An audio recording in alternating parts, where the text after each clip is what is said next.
Hello and welcome to our Aloha Kokedama class. Kokedama comes from the Japanese words koke and dama.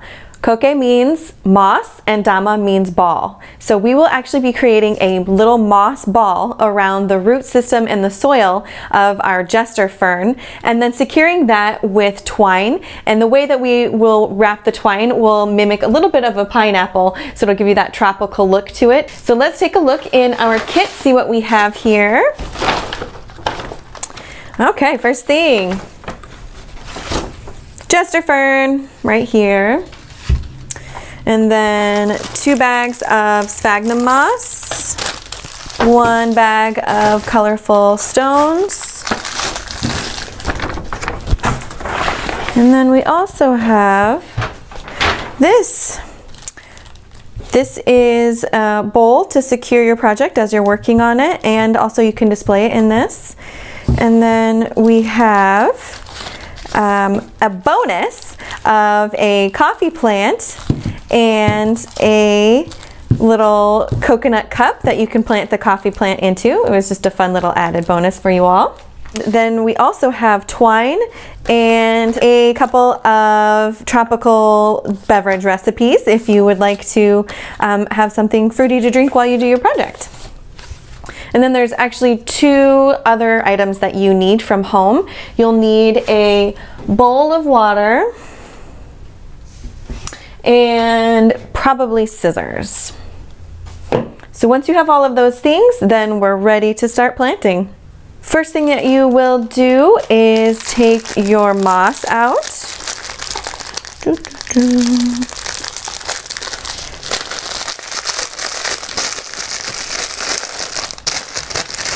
And it's pretty dry in there.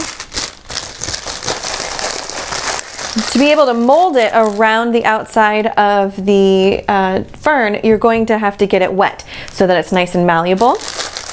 Yeah, look how dry that is. Whoop.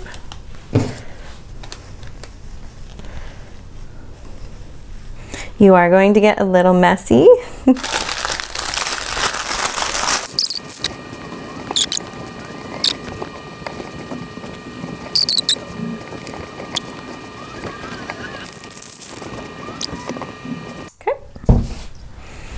Then we make a pancake out of the moss.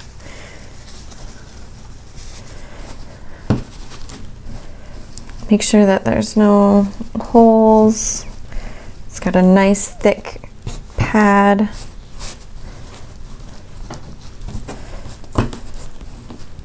Next, you take your cute little jester fern. Oh, look at that. And just kind of squish up the roots a little bit.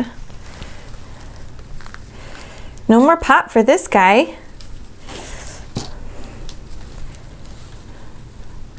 Okay, you set it right in the middle of your pancake like this. Now, if you have someone at home with you, this might be a great time for their help. And then you wrap the moss up and around your fern, like so.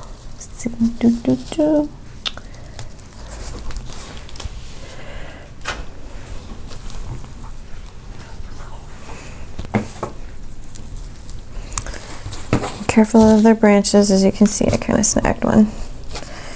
Okay, huh? Like that, squish it around there. If you want to, you can use the bowl. Put it in the bowl so it helps it stay stationary while you squish it out. Get it to a shape that you like. This is a messy project. I should have told you that at the beginning. Make sure there's no soil or roots poking out. And then this is starting to look kind of pineapple shaped to me. So then you take your twine here, and then I would cut it actually in 2 lengths. The first length is half of this to do the securing, and then the second one will be to do the more decorative cross hatching with the twine. So let's cut this. Give him a good snip. Shoop. Set one aside. And then you begin by wrapping this. You can put it on the underside so it's not as visible. Start on the bottom and then start wrapping this, and wrap it tight, tight, tight. You want it to be as tight as possible to hold that moss in place. Make sure you go over the last wrap you did. And then, you know, wrap up and over, up and around. See, I'm getting a little messy here.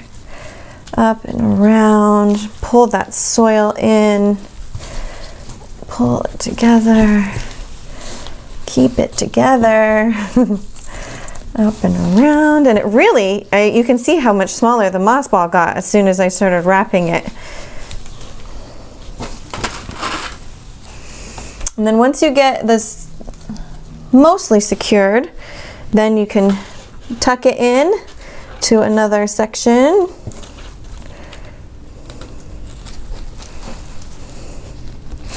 And tie it off. And then the great part is this moss will hide any of your mistakes when it fluffs out.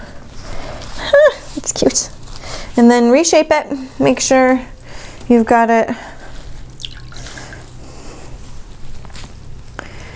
Reshape it to look more pineapple-y.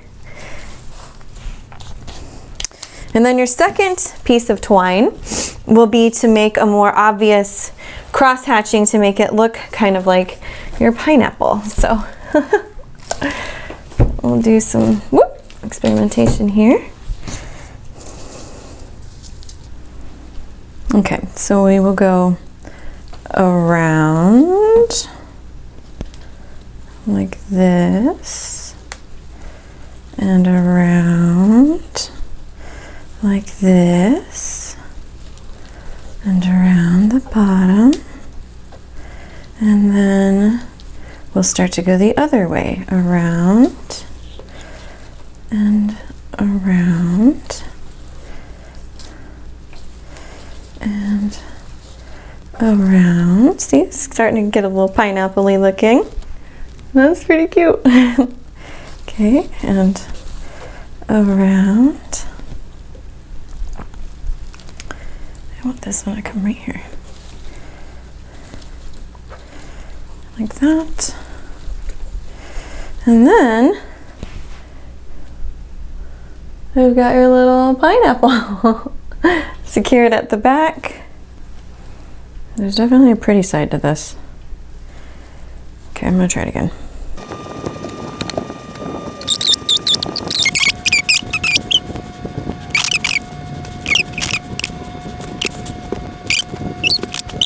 So I've wrapped it and I've rewrapped it a couple of times following the pattern here and just crisscrossing over, and it does kind of, let's lay it down. What do you think? Close? Mine's a little more round, but it's pretty cute. I had to unwrap it and rewrap it and unwrap it and rewrap it, and honestly that might be helpful even because it made the moss ball itself much tighter, and so it's wrapped in there really nice and tightly. Also, there is a secret. The back side of this isn't as pretty as the front side. I picked the best side to show you. It does sit up on its own. You can sit it up like that by itself, or you have these decorative rocks that we added in your kit, and you can put those in the bottom of your bowl, or if you have a nice plate or something you would like to display your kokedama on.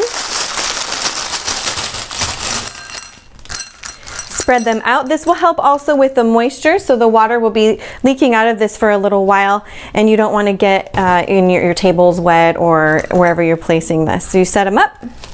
We have our two little pineapples, and that is our project. It was pretty fun. It was a challenge, but I think we got through it. So before we go, I'd like to share a few care tips. This is a Jester's Crown fern, and it does do well in lower light, but it would prefer bright indirect light. Don't stick it right in a window where there's a bright sunshine shining through. It is in the moss ball, which is great because that'll help keep the moisture around the roots. Ferns really like to have moist roots. When it does start to dry, it will be very noticeable. It will lighten up quite a bit, and then the moss might actually shrink as it dries. And if it does that, then just go back in and secure your twine a little more tightly just to make sure that it stays. And the best way to water is to give it a nice dunk. Set it in a bowl or a sink of water and let it soak up for a few minutes, and then set it back on its tray and it's good to go. Thank you so much for joining us for the workshop today. If you've completed the project or made a kokedama of your own, we would love to see it. Post it to our Facebook page or an Instagram page. We love seeing photos of completed projects. And that's all. Thank you so much again, and hope to see you again soon.